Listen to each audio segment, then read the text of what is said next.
Welcome to the Holly Hibbard Show. I'm Holly, a relationship coach and emotional intelligence nerd turned social media consultant. This podcast is for coaches, consultants, and service providers ready to simplify their social media strategy, create impactful content, and grow their audience without the overwhelm. If you want to attract dream clients and free up more time for the things that you love, you are in the right place. Let's make social media work for you, starting now.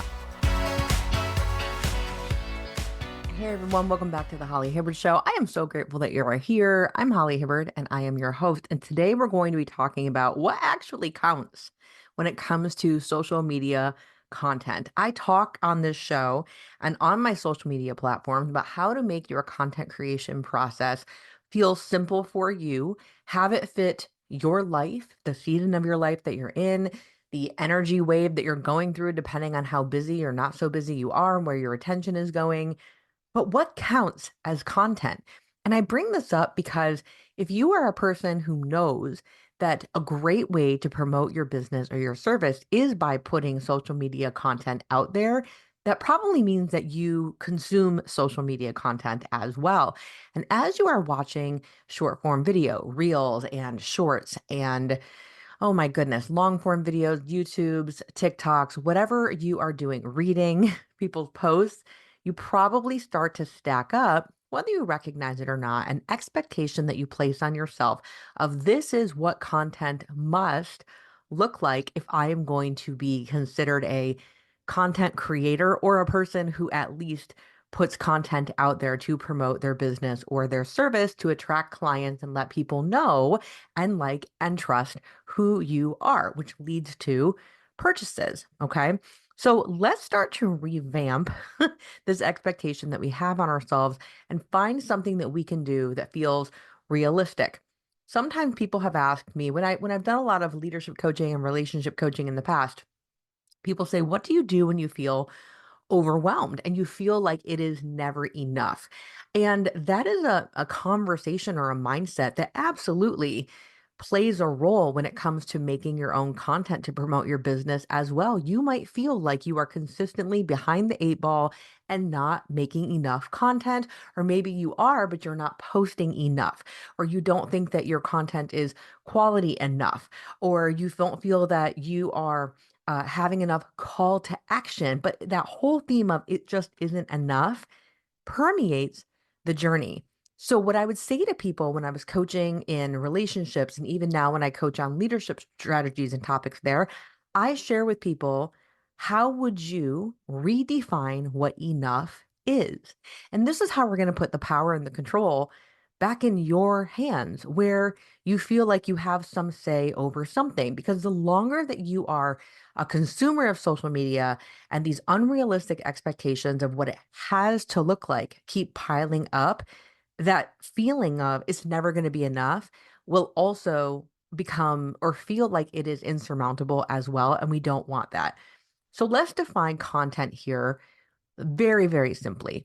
A piece of content is something that when you post it, whether it is a video or something you wrote, whether it is longer, whether it is shorter, it is a piece of content that is designed to show people who you are and also describe perhaps the type of services that you provide by giving them some advice. You're teaching a tool, or you are sharing with your audience a success story of somebody who you have worked with, or a success story of your own if you feel that it also pertains to the journey that your upcoming clients are going to want to go through. That is all a piece of content is you sharing a story, a tip, a tidbit, your thought, a piece of information. And so content can, like I said before, can look like, yes, you getting on video and having a whole outline that you follow, or recording a podcast and having it be very structured and very produced. But a piece of content can also be posting one or two sentences with a color block on your Facebook and calling it a day and saying that is enough. Because what is enough in that moment is, did you share the tip, the trick, the hack, the tool, the success story, the piece of feedback that you got, the great review that you received. That is so important because content isn't only about promoting your services, but it's giving people an opportunity to grow that know, like, and trust factor of you. And without you posting anything, no like and trust factor is not going to grow. And what would keep you from posting anything at all? It's that feeling that what you have to post as viable or quality content must be of a certain style, a certain length, or whatever you make it about has to be polished. There's so many different reasons that we give ourselves for how a piece of content will count or not. So simplify it. Content means that you are putting out there a tip, a trick, a hack, a celebration, a tool that you love, something about you even that shares with people your character and something that you enjoy about life, something you are passionate about, because that is all part of the know, like, and trust factor. If we have this expectation, for example, I, as a content creator, I do a lot of educating. I am a formally schooled teacher. I taught middle school and high school for a very long time. I went to college for science and education. So I am a teacher by nature. I have been teaching people since I was a child. Like, this is just my thing. But sometimes I can get in my head and tell myself, well, if I'm not teaching something that is mind blowing, super new, that they can apply right now, then it just doesn't count as content. And that's not true. It just isn't true. So over the years, as I have done live streams and short form videos, I've also learned that it's important to incorporate into those moments of my life. And I don't mean it to be super, super personal all the time. But for example, when my mom passed away earlier this year, I absolutely had a couple pieces of content where I talked about the impact of my mother's passing on my ability to be creative, on my ability to focus, on my willingness to focus on my business in the moment, on how it ultimately helped me to see, wow, I don't have the emotional capacity to offer this type of service like I used to, not in this season of my life. Those are things I put out there so people can get to know me and where I am at.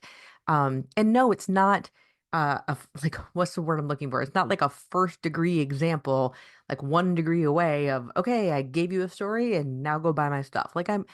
It doesn't have to be like that. It's a way for you to let people into your life and who you are, and you can be as private as you like or as public as you like. But remember, content does not need to be probably what you think it does. Now, another way I want to give you, another way to think about content. Content is not also, it isn't, wow, I'm like really over my words here. Okay, let me start over on that. Content is, like I said, a tip, a trick, a hack, a tool, something that education, something you're putting out there. But content doesn't always have to be an output from you. Content can also include you asking your audience a question or you going into communities where your ideal clients hang out, a Facebook community, following a certain influencer or educator or expert in your field, getting in the comments, asking them questions, replying to what they have to say. It's answering people's questions or replying to what they are sharing about their life and their situation and what they are going through.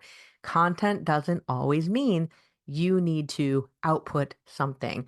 Content also includes your engagement. When you are engaging with people, it counts as content. Now, if you are on social and you are scrolling, but you are not engaging, and by engagement, let's be very clear about this. Engagement does, I know you might think to yourself, well, I like this post or I share this post.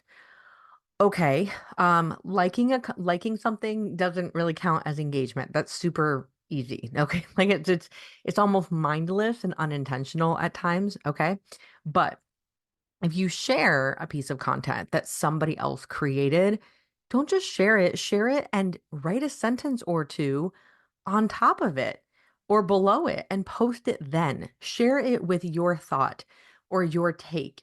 And yes, you can say, I agree with this 100%. And I'm not downplaying any of this stuff. This is thing I've done this before a bazillion times. I love this post. Oh my gosh, 100% preach. Like I've said all the things, right? But I also, there's actually a piece of content that I bookmarked yesterday that was talking about the different generations and which social media platforms they are using. So what are the boomers using? The Gen Xers, the millennials, Gen Z, all of it. And I bookmarked it because I don't, yes, I could just share that, but that's not engagement. What is engagement is I'm taking a piece of content that I think is really interesting, and now I can share it and I can put text over it or put text on the next screen because it was a video, or make a video about it and stitch it together in, in a TikTok app or something like that. So it has my unique spin on it. So content, yes, is the output, like I said before, but content also includes your engagement with others, especially, yes, the people who comment on your things, love it. Yes, yes, saying thank you for the people who share your items. Yes, love that too. But more importantly, people who are commenting on your content and then you are asking them a question to get to know them further. In fact, most of the social media platforms that are, oh my, I mean, I don't even know one that it would not apply to. Let's just say almost every social media platform loves when you encourage engagement. And the way you encourage engagement is not just saying something like, hi, comment on the video, but actually, when somebody does say something on the video, replying back and asking them a question. Thank them for the comment, ask them a question. Keep the conversation going. The longer you can keep the conversation going, the more likely it is that that person is going to reply again and again and again. You're going to get to know your ideal client. You're probably going to come up with another 10 ideas for your next piece of content or 10. Um, and also the algorithms, no matter which platform it is, they love it. It loves it because they want people to stay on that app or on that site. And why do they stay? They stay because they're either consuming the content that's there, but they're also in the comments. They're also paying attention to what people are sharing and they're writing and you're writing and back and forth. Social media is called social for a reason. So engagement absolutely is part of your content. It's not only up to you to put yourself out there, put your thoughts and ideas out there, although that is very valuable and it's going to show people your unique spin on the coaching, consulting, the education, the service that you provide, but also they want to see how you work with people, how you encourage people, and people who've never heard of you before. If all of a sudden you join a Facebook group and let's say it's related to something in your industry, and now you have people who are like, let's give a random example. Okay. Let's say that you are a nurse and you've decided to go back to school to become a nurse anesthetist. That's a big journey. Okay. And let's say you join a Facebook group of people who are studying to become nurse anesthetists. I'm sure something like this exists in the world. If it doesn't, somebody make it.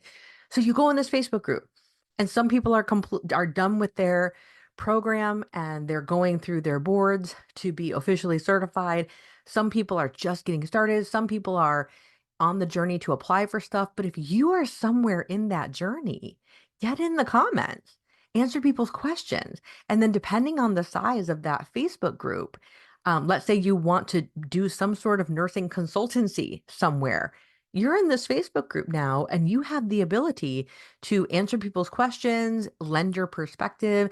And next thing you know, you're a name that people start to notice in a few places, and people will get curious and they'll click on your profile and they'll want to follow you. And oh, look, you're documenting your journey from nurse to nurse anesthetist and how you're handling the stress and the ups and downs of assignments. But I don't know. I'm making this all up as we go. Okay.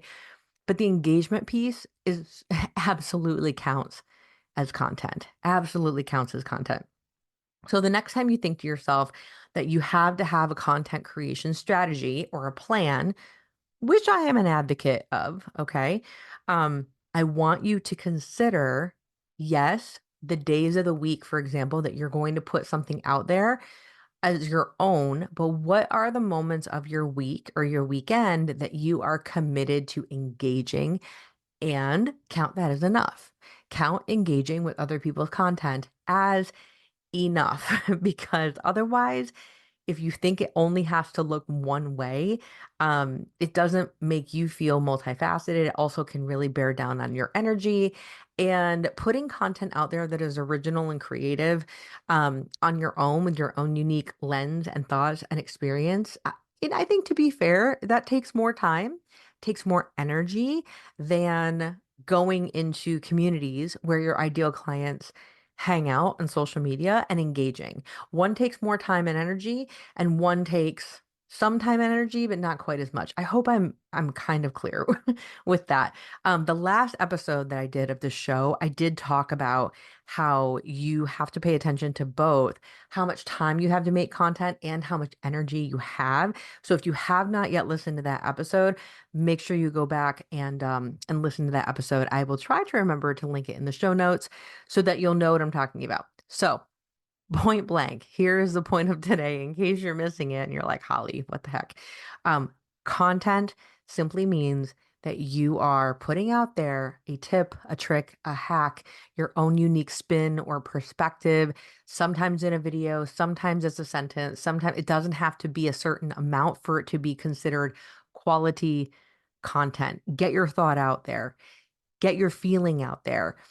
Show people who you are in whatever capacity you have the time and the energy and the comfortability to do so. And also, if in that moment you're like, I don't have time, I don't have the energy, I don't have, then practice engagement. If not engagement with your own community just yet, engage in new communities like within social media, whether it's in YouTube comments or a Reddit thread or a subthread or any of the places. Go to those and take a few minutes and read what people have to say. Okay. Because that counts too. And your audience is in all the places. And the further you get to know them, the more content ideas you're going to have as the days, the weeks, the months go on. And you're going to feel like you're more creative with your stuff. But your brain hasn't had to do all that work. It's been fed to you because you've been engaging with your audience and asking people questions. So I hope this was supportive. Let me know in the comments your new definition of content and what's going to be considered enough for you with your social media content. And that's all I have for you for today. I love you. I mean it. I appreciate you. And until next time, I will talk to you next time. Thank you for listening. I'm giving you a virtual high five for prioritizing your personal growth. If you enjoyed today's episode, I'd be so grateful if you could take a moment and leave a 5-star review on Apple Podcasts. Share the show with friends and family, or snap a screenshot of this episode and tag me on Instagram at thehollyhibbard. You are not alone on this journey, my friend. I'm always here cheering you on. So until next time, stay curious, stay encouraged, and keep empowering yourself. You are doing better than you know.